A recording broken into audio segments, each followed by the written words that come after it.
Assalamualaikum warahmatullahi wabarakatuh. Kepada yang terhormat Bapak Ibu dosen penguji uji kinerja pada PPG Transformasi Pendidikan Agama Islam tahun 2025. Perkenalkan, saya Saidina Usman, mahasiswa PPG PAI tahap 4 tahun 2025 di LPTK Universitas Islam Negeri Syekh Ali Hasan Ahmad Ad-Dari Padang Sidimpuan dengan NIM 2521100347. Pada hari ini, Selasa tanggal 7 Oktober tahun 2025, saya melaksanakan uji kinerja di SMP IT Darul Fadil, kelas 7 SMP, dengan materi tentang sholat. Terima kasih dan selamat menyaksikan. Assalamualaikum warahmatullahi wabarakatuh.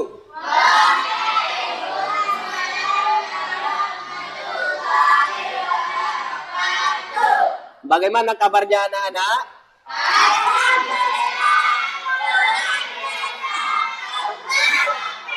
Oke, Ustaz absen dulu ya.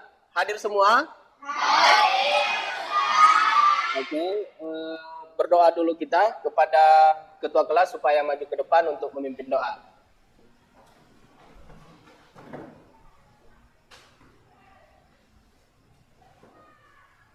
Berdoa dimulai.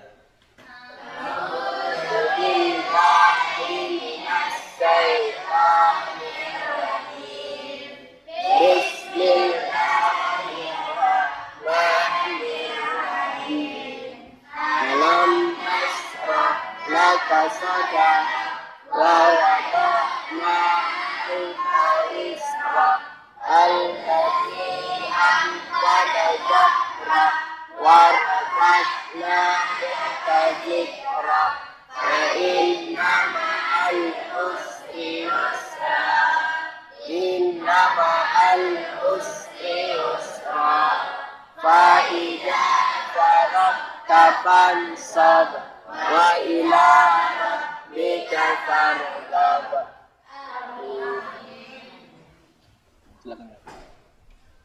Oke, untuk rasa nasionalisme kita, marilah kita menyanyikan lagu Satu Nusa Satu Bangsa kepada anak-anak supaya berdiri. Oke, mulai 1, 2, 3.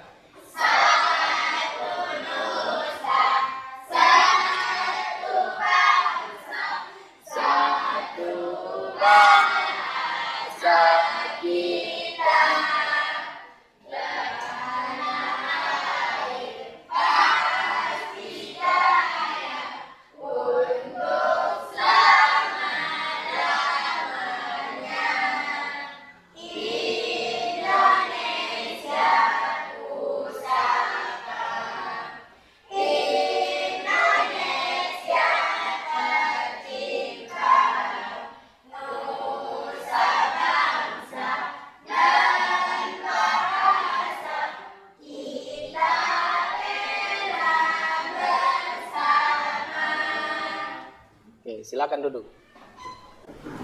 Oke, materi kita pada hari ini adalah tentang sholat. Sebelum kita ke pelajaran, Ustadz punya persepsi. Yang pertama itu adalah sebelumnya kita telah belajar tentang rukun Islam dan mengetahui bahwa salah satu rukun Islam adalah mendirikan sholat. Menurut kalian, mengapa Allah Subhanahu Wa Taala memerintahkan sholat sebagai salah satu rukun Islam? Ada yang bisa jawab? Ya, silakan. Karena salat adalah cara kita mengingat dan bersyukur kepada Allah setiap hari. Oke, kasih tepuk tangan. Silakan duduk. Ada lagi yang ingin menjawab? Ya, silakan. Karena salat lebih mendidik kita dengan sabar dan lebih dekat dengan Allah. Oke, tepuk tangan. Sebelumnya kita sudah belajar tentang wudhu sebagai cara untuk mensucikan diri sebelum beribadah. Kemudian ada juga Ustadz persepsi, bagaimana perasaan kalian setelah melaksanakan sholat dengan sungguh-sungguh? Ada yang bisa jawab? Oke, silakan. Saya merasa senang dan damai seolah semua beban hilang. Oke, kasih tepuk tangan. Ada lagi yang ingin menambahkan? Ya, silakan. Saya merasa bahagia karena sudah melaksanakan kewajiban kepada Tuhan Yang Maha Esa. Ya, kasih tepuk tangan. Ada lagi? Oke, guys, siap dulu kita semua. Oke. Lanjut, di sini ada tujuan pembelajaran. Yang pertama itu adalah peserta didik dapat menjelaskan pengertian sholat. Kemudian yang kedua, peserta didik dapat menyebutkan hukum, syarat wajib, dan syarat sah sholat. Kemudian yang ketiga, peserta didik dapat mengidentifikasi rukun sholat yang benar. Kemudian yang keempat, peserta didik dapat menjelaskan hal-hal yang membatalkan sholat. Yang kelima, peserta didik dapat meneladani hikmah sholat dalam kehidupan sehari-hari. Kemudian yang keenam, peserta didik dapat mengetahui tata cara sholat dengan benar sesuai tuntunan Rasulullah SAW. Next, supaya lebih semangat lagi, kita ice breaking dulu ya. Tepuk semangat.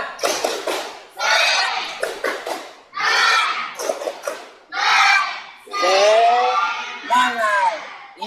Yes, Allahu Akbar. Okay, next. Sholat dalam perspektif filsafat bukan hanya kewajiban ritual, tetapi sebuah perjalanan intelektual, moral, dan spiritual. Ia menghadirkan kesatuan antara tubuh dan jiwa, dunia dan akhirat, manusia dan Tuhannya. Di sini juga ada para pendapat filsuf muslim memberikan penekanan berbeda sesuai dengan alirannya, yaitu menurut Al-Farabi dan Ibnu Sina, melihat sholat sebagai latihan jiwa dan sarana kontemplasi untuk menjaga kesucian akal serta keterhubungan dengan sumber kebenaran. Kemudian di sini juga ada pendapat yang kedua, yaitu Al-Ghazali dan Ibnu Arabi, yaitu menekankan dimensi batiniah sholat sebagai pendakian spiritual menuju Allah, di mana kekhusyukan menjadi inti. Di sini juga yang ketiga, yaitu menurut Muhammad Iqbal, memandang sholat sebagai energi dinamis yang membangkitkan kekuatan moral individual dan sosial. Kemudian yang keempat, Said Hussein Nas menekankan harmoni kosmik dalam sholat sebagai cermin keteraturan dan keseimbangan alam semesta. Nah, di sini ada pengertian sholat. Sholat adalah ibadah pokok dalam Islam berupa ucapan dan gerakan tertentu yang dimulai dengan takbiratul ihram dan diakhiri dengan salam. Sesuai dengan syarat dan rukunnya, salat merupakan perintah langsung Allah Subhanahu wa taala kepada Nabi Muhammad sallallahu alaihi wasallam pada peristiwa Isra Mi'raj yang menunjukkan betapa pentingnya ibadah ini bagi umat Islam. Dirikanlah salat, sesungguhnya salat itu mencegah dari perbuatan keji dan mungkar. Kemudian di sini juga ada hadisnya, Rasulullah Shallallahu Alaihi Wasallam bersabda, perjanjian antara kami dengan mereka adalah sholat, maka siapa yang meninggalkannya sesungguhnya ia telah kafir. Sebelum kita lanjut, Ustadz ada video di sini, kita lihat bersama-sama, kita simak. Tahukah kamu bahwa sholat itu tiap agama? Untuk itu bagi umat Islam, sholat itu hukumnya wajib. Sholat merupakan rukun Islam yang kedua setelah mengucapkan dua kalimat syahadat. Nah, sudahkah kamu melakukan sholat dengan benar? Ayo, sekarang kita belajar bab tentang sholat. Benar tidak sholat?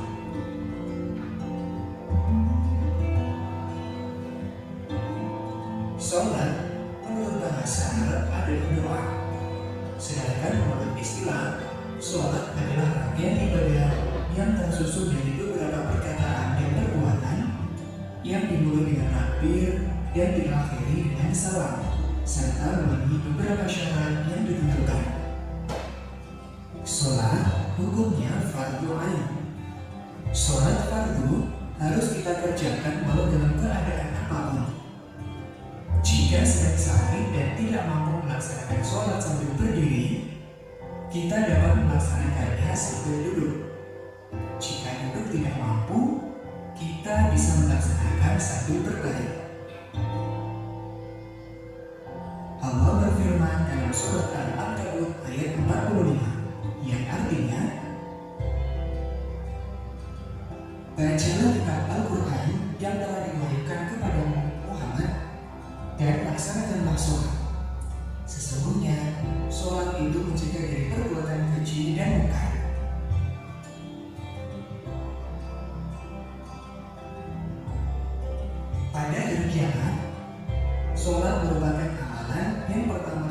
bisa dan dimintai pertanggungjawaban. Demikian materi kita tentang pengertian sholat. Nah, di sini Ustadz punya pertanyaan. Yang pertanyaannya di mana di sini, bagaimana sholat bisa mencegah perbuatan keji dan mungkar?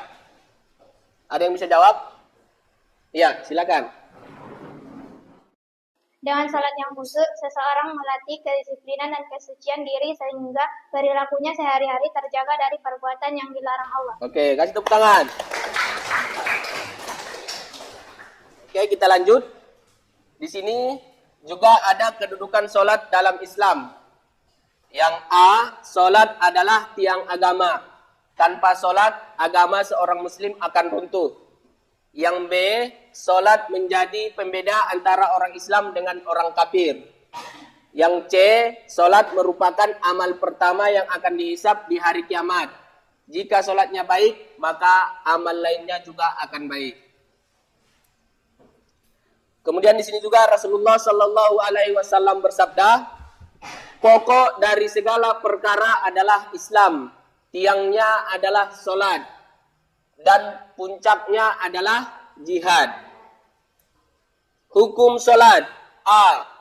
Jadi hukum sholat itu wajib. Kemudian yang ada nomor 1 itu sholat 5 waktu. Sholat subuh, zuhur, asar, maghrib, isya. Dan yang kedua, berdosa besar jika ditinggalkan dengan sengaja. Kemudian juga yang B, sunnah. Sholat sunnah rawatib, sholat duha, sholat tahajud, sholat witir, taraweh, dan sebagainya. Kemudian yang C, itu haram. Melaksanakan sholat di waktu terlarang. Kemudian juga misalnya setelah subuh hingga matahari terbit. Itu bukan lagi sholat subuh. Ya, berarti sholat duha. Kemudian setelah asar sampai terbenam matahari, itu dilarang. Kemudian di sini juga Rasulullah Shallallahu Alaihi Wasallam bersabda, sholat 5 waktu diwajibkan oleh Allah atas hambanya. Nah, kitalah hambanya itu. Waktu sholat itu ada di sini yang pertama, subuh itu jam 4.30. Kemudian zuhur jam 12, asar jam 15.30, kemudian maghrib jam 18.15, kemudian isya 19.30. Syarat wajib sholat. Apa syarat-syaratnya? Inilah dia syaratnya. Sholat menjadi wajib jika terpenuhi syarat berikut. Yang pertama itu adalah beragama Islam. Jadi kita itu harus beragama Islam. Kemudian balik, kita sudah balik, sudah dewasa. Kemudian berakal sehat. Kemudian suci dari haid atau nifas bagi perempuan. Kemudian sudah masuk waktu sholat. Itu wajib. Kemudian syarat sah sholat. Agar sholat diterima harus memenuhi syarat sah sebagai berikut. Yang pertama itu adalah suci badan, pakaian, dan tempat dari najis. Maka itu baju kita harus bersih. Pakaian kita juga, tempat sholat kita. Jangan ada nanti kotoran. Kemudian yang kedua menutup aurat. Tutup serapat-rapatnya aurat kita. Kalau yang bagi perempuan, seluruh tubuh kecuali muka dan telapak tangan. Kalau laki-laki, mulai dari pusat sampai lutut. Kemudian menghadap kiblat. Di mana kiblat kita? Jangan pula nanti sholatnya menghadap timur. Jadi kemana kiblat kita? Hadap barat. Ya, sebelah sana. Kemudian yang keempat, masuk waktu sholat. Jangan pula nggak masuk waktu sholat dia. Jadi harus masuk waktu sholat. Seperti tadi, jamnya ada jamnya. Kemudian sudah berwudu. Jangan pula nanti nggak berwudu. Selain berwudu apa lagi Ustaz? Tayamum boleh, ya. Kemudian rukun sholat ada berapa itu? Ada 13. Yang pertama adalah niat. Yang kedua berdiri bagi yang mampu. Takbiratul ihram, membaca Al-Fatihah. ruku dan tumanina. Baru iktidal. Yang ketujuh sujud. Baru yang kedelapan duduk di antara dua sujud. Yang kesembilan sujud kedua. Yang kesepuluh duduk tasawuf akhir. Yang ke-11 membaca tasawuf akhir. Yang 12 membaca salawat Nabi. Yang 13 salam dan tertib. Di sini ada hadisnya. Solatlah kalian sebagaimana kalian melihat aku solat. Di sini hal yang membatalkan solat. Tadi itu adalah hal yang diterima solatnya. Ini yang membatalkan solat. Yang pertama itu adalah meninggalkan salah satu rukun. Solat dengan sengaja. Yang 13, yang berapa tadi? 13. Dengan sengaja. Misalnya dia nggak berwudu. Itu nggak sah solatnya. Kemudian yang kedua berbicara di luar bacaan solat. Sudah selesai dia membaca semua bacaannya. Berbicara dia dengan orang lain. Itu akan membatalkan solat. Kemudian banyak bergerak tanpa keperluan. Banyak bergerak-gerak entah kemana-mana dia. Itu tidak sah. Kemudian 4. Tertawa terbahak-bahak. Kalau ada yang ketawa, udahlah. Udah batal lah solatnya itu. Apalagi dengan sengaja atau kuat. Kemudian yang kelima, membatalkan wudu. Kentut. Ada yang kentut mau ditahan-tahannya tapi keluar juga. Silahkan batalkan saja. Walaupun udah rakaat terakhir. Silahkan batalkan saja ya. Jangan ditahan-tahan. Kemudian buang air. Kalau buang air mungkin tidak ada. Misalnya udah kebelet dia buang air. Silahkan buang air dulu. Dan lain-lain. Dan di sini juga langkah praktek sholat. Niat. Baru takbiratul ihram. Membaca Al-Fatihah. Iktidal, sujud pertama. Duduk di antara dua sujud. Ini tadi udah ya.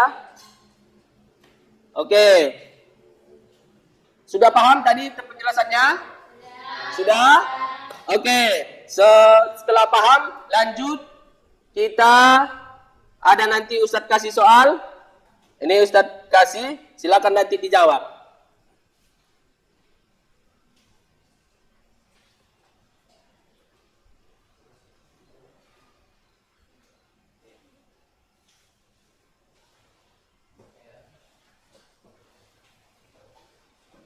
Oke, silakan dijawabnya.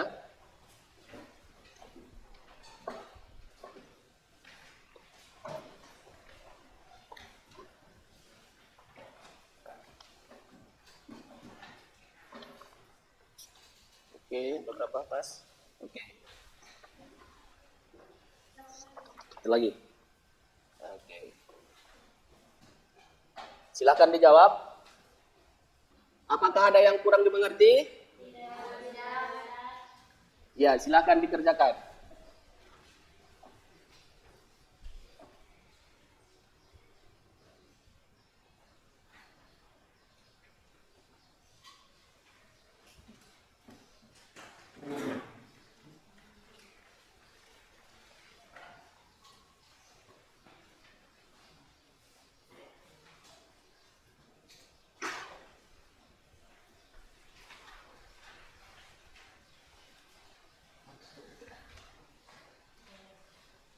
Sudah siap?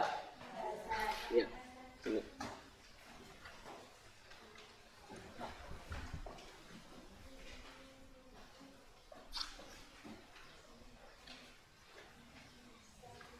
Siap?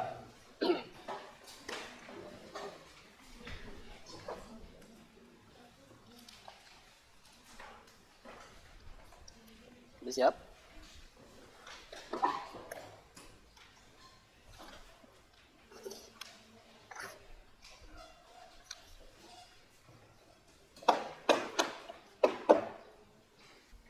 Ada lagi yang belum mengumpul? Tidak. Oke. Kita lanjut. Di sini ada tugas kelompok. Diskusikan bersama anggota kelompok dan catat hasilnya. Kemudian presentasikan jawabannya di depan kelas. Silakan bagi kelompoknya. Kelompoknya sudah dibagi ya. Ini Ustadz kasih. Silakan nanti dijawab. Oke.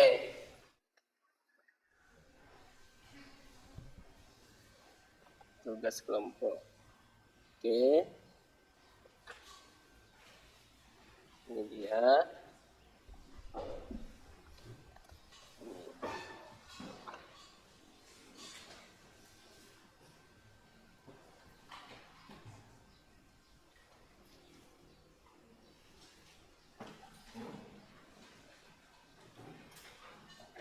Silakan kerjakan dengan berdiskusi.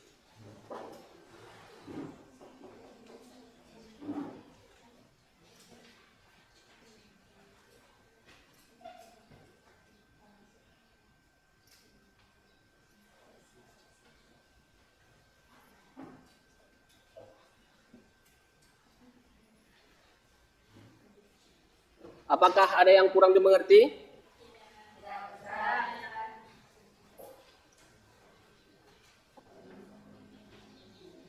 Siap. Sudah. Siap.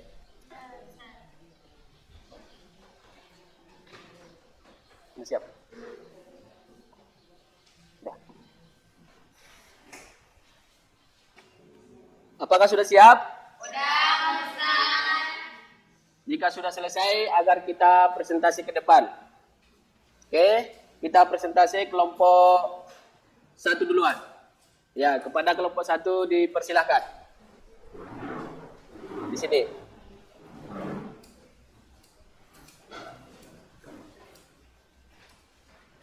Di sini aja. Askal. Iya. Baca.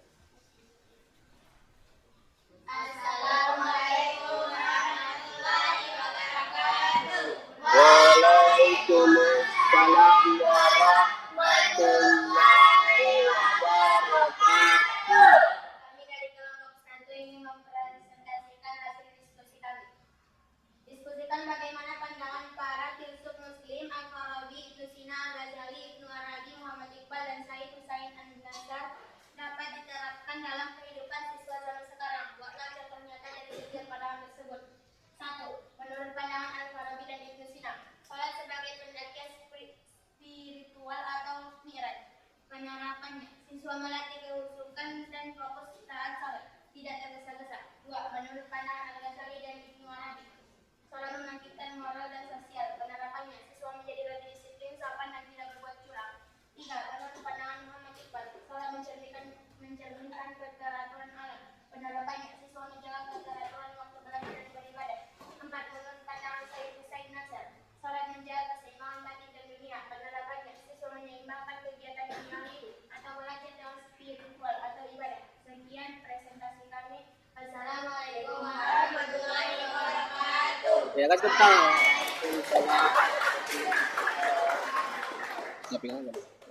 Ya, selanjutnya kelompok 2. Silakan maju ke depan.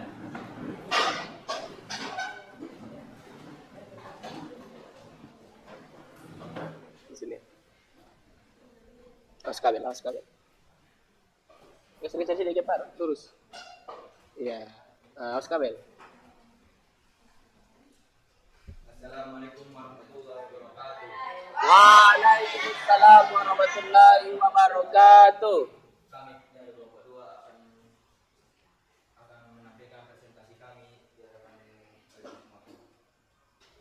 Buatlah tabel yang berisi perbedaan antara syarat wajib sholat, syarat sah sholat, dan rukun sholat lengkap dengan contohnya. Syarat wajib sholat adalah syarat agar seseorang diwajibkan sholat. Contohnya sudah balik beragama Islam. Syarat sah sholat adalah syarat agar sholat diterima. Contohnya suci dari najis, berwudu, menghadapi kiblat. Rukun sholat adalah bagian yang wajib dilakukan dalam sholat. Contohnya niat rukun, sujud, baca al-fatihah, dan salam. Sekian.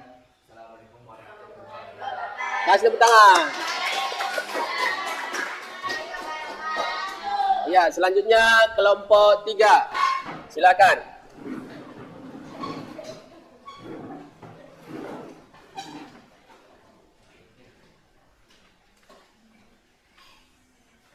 Ya, silakan. Waalaikumsalam warahmatullahi wabarakatuh. Kami dari kelompok 3 ingin mempresentasikan hasil diskusi kami. Jelas sekali baik masalah dalam memberi kebanggaan dan karakter seorang pelajar, kaitan dengan kehidupan di sekolah. 1. Disiplin waktu. Membiasakan tepat waktu seperti jadwal sholat 5 waktu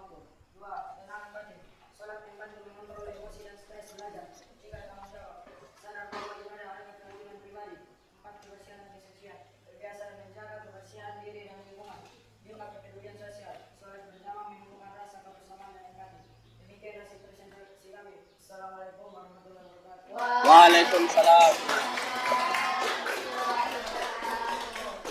Dari sekian jawaban, Ustadz dengar sudah benar semua. Beri tepuk tangan untuk kita semua.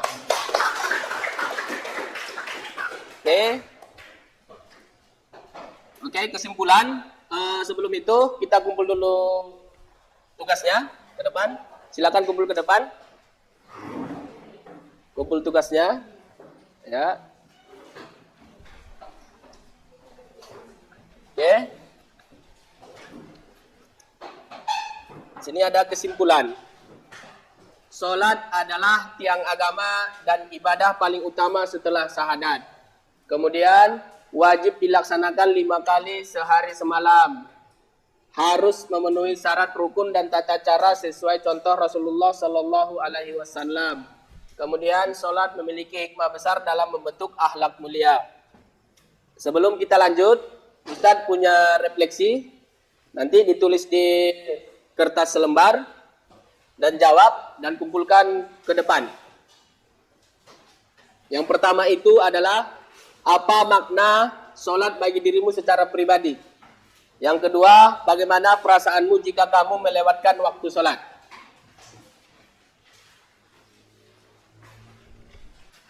Ustadz beri waktu 2 menit, bisa?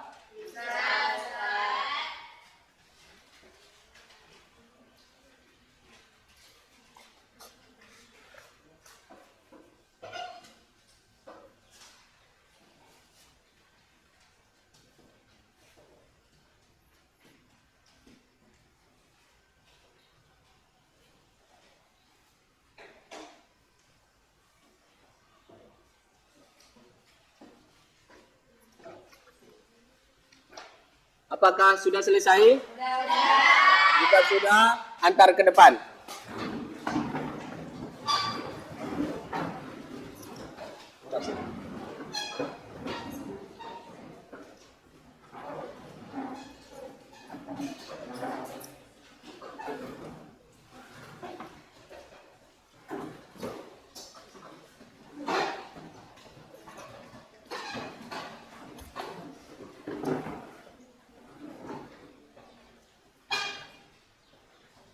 Sebelum kita mengakhiri materi kita pada pagi hari ini, Ustadz ada sedikit motivasi. Salat adalah cahaya bagi hati. Semakin sering kamu menjaga salatmu, semakin terang jalan hidupmu. Sebelum kita menutup pelajaran pada pagi hari ini, kita berdoa dulu kepada ketua kelas supaya maju ke depan.